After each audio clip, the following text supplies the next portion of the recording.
This is an ABC podcast. Hello, my name is Nidge, and today on Imagine This, we're talking about plastic. Stretchy plastic, hard plastic, and easy to break plastic. It can come in many colours. Red, yellow, blue. It can come in many things. Yeah, there are lots of different kinds of plastic. We use it all the time. You can probably see some right now. My water bottle. Stickers. Band-Aid. Dollies. Spoons. My toys. Barbies. Toy cars. The keyboard. Sticky tape. Lunch boxes. Pegs. Sunglasses. Bags. Scissors. Rattles. It's everywhere. And that's what today's question is all about. Hi, my name is Mitchell. My name is Bianca. My name is Eddie, and I'm 5 years old, and I want to know, how is plastic made? Plastic is everywhere. But what's it actually made from? Maybe they put chemicals in it? Maybe it gets cooked in the oven? I actually don't know. We should talk to Professor Veena Sajwala. She's a materials scientist and knows all about plastic and recycling. Let's go see her. We are in a lab, like real scientists. Hello there. Hi, Veena. Hello. Hi, Veena. Wow, it's pretty cool to meet a real-life inventor. What did you invent? Well, I saw that we were throwing away a lot of old tires.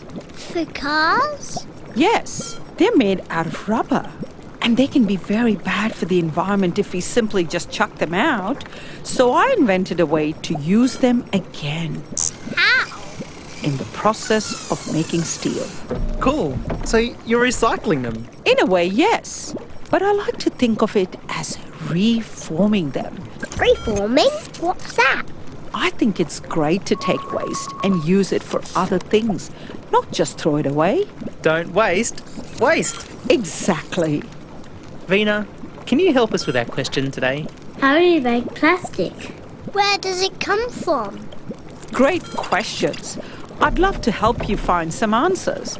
There are a few steps along the way, though, so we'll have to use our imaginations. We can definitely do that here. Yeah. All right, let's hang up our lab coats. We'll need some hard hats, safety vests, and safety goggles. All set? Ready. Here we go.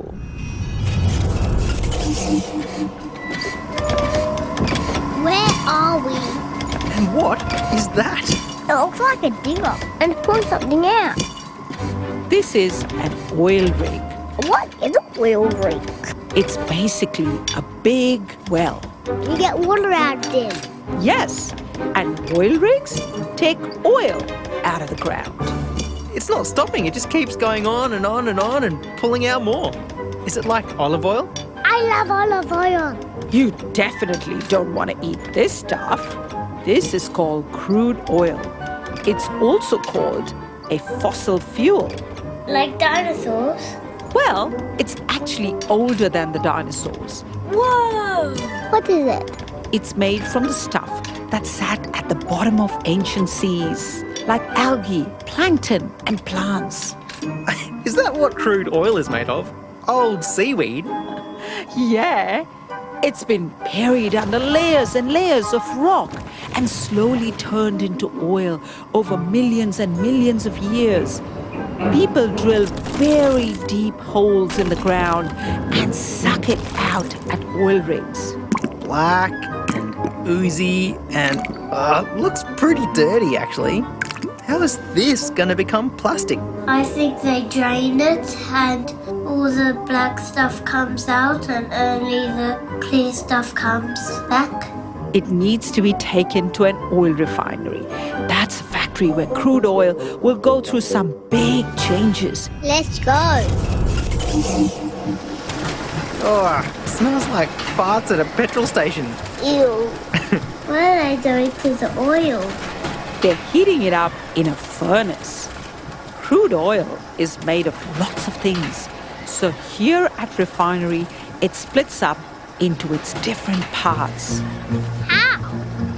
When crude oil is heated, the lighter parts bubble to the top at different temperatures, and then you take them out to be used for all kinds of different things.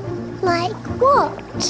Most of this oil will be burned in cars, trucks, and planes to make them drive and fly. Wow, we work so hard to get it, and then we just burn it? They get petrol from oil? They use it to burn their motor. Yes, that's how engines work. They burn the oil to make them run. Most crude oil that people use is burned. A small amount is used for things that aren't for burning. And that's for plastic? Yes, we need something called naphtha for that. Here it comes now. That's not plastic. It's runny like water. It looks like golden stuff, like apple juice. That's right. At the moment, liquid is full of tiny hydrocarbon molecules just floating around. Aw, but we can't see molecules. Let's put on our microscopic vision to see what happens next. Wow, everything is massive. Actually, everything is small. We're just seeing it very close up. Like a microscope. Whoa, look at all the hydrocarbons. Hi, guys. Hi, g'day. Hello, how's it going? Hi there. It's a molecule? Yes, but they're floating around by themselves. We need them to join up in a long chain to become plastic. How do we make them join up? We add something called a catalyst. Oh, here it comes now. It looks like white powder. Watch how it affects the molecules. All right, everyone, link up. As the molecules start joining together in a long chain, slowly this thin liquid becomes thick and sticky.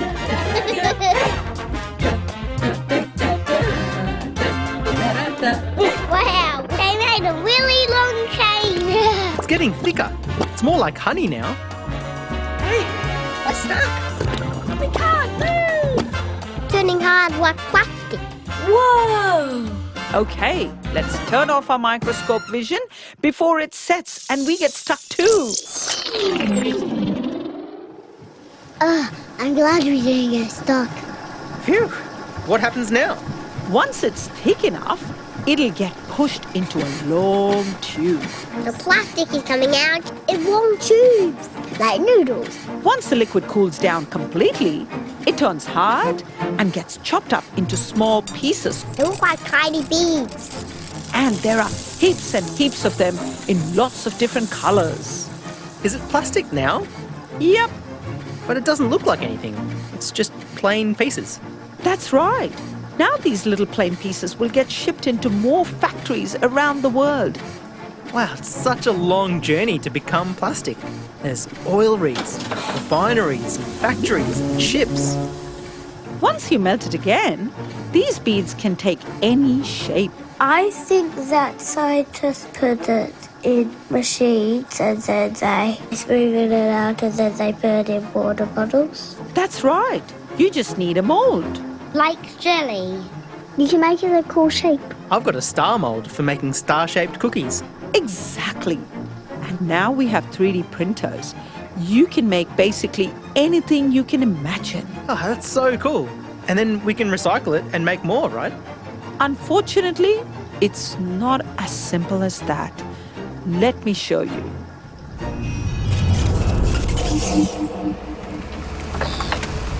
Ew. It's so smelly. It's deep. Oh, we're at the tip.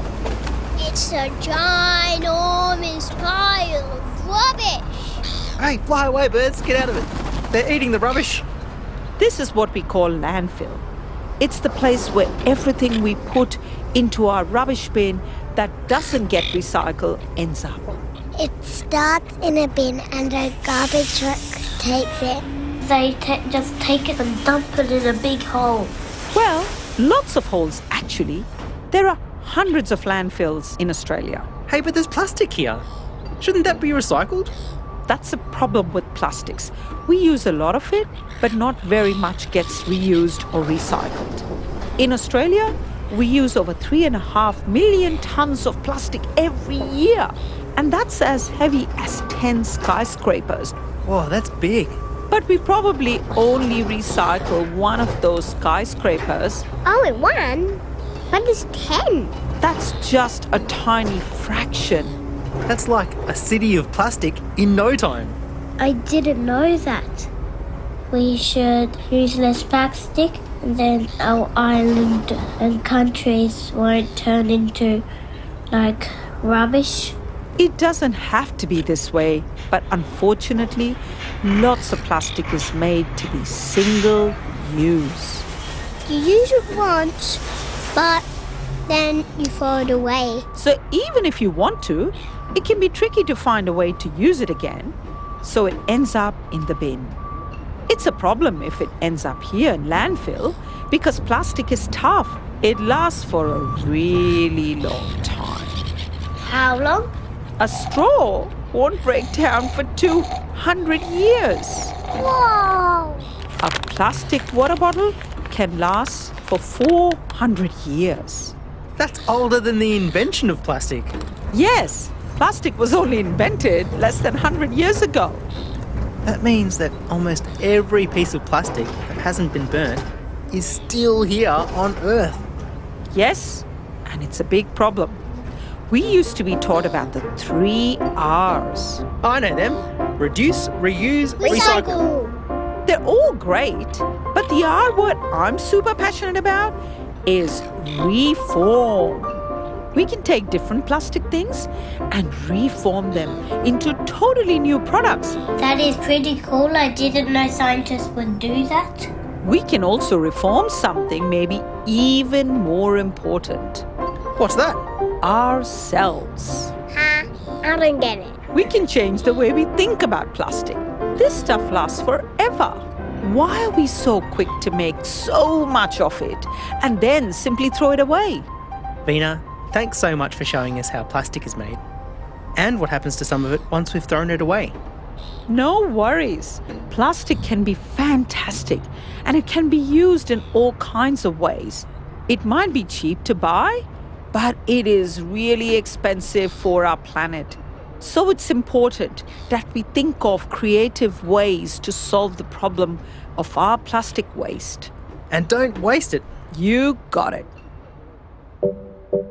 So, Eddie, Bianca and Mitchell, most plastic is made from crude oil that is taken from deep underground and refined into its different parts. Petrol, diesel, naphtha. Plastic is made by taking naphtha out of crude oil and making long chains of carbon molecules link together. Link up. Once the liquid becomes thick and sticky, We're stuck. it can be moulded into any shape. Toy monster trucks. Teeth brushes. Once it cools, plastic can become hard and tough and can last a really long time. 400 years. Some plastic can be recycled in Australia and turned into new plastic products. But lots of plastic still ends up in landfill. We can rethink the way we use plastic, how and why we make it, and importantly, what happens next. Reduce. Reuse. Recycle. Reform. Imagine This is an ABC Kids Listen podcast, hosted by me, Dr. Neeraj Lal. A big thanks to our guest, Professor Veena Sajwala, and to all the kids who helped make the podcast. Today's episode was written and produced by Sumia Bella, with sound design by Wayne Ewan, and was made on Darug, Wurundjeri and Gadigal lands. Our senior producer is Emma Gibbs. For more podcasts to play, music to move, and stories and soundtracks for sleep, download the ABC Kids Listen app, free from your app store.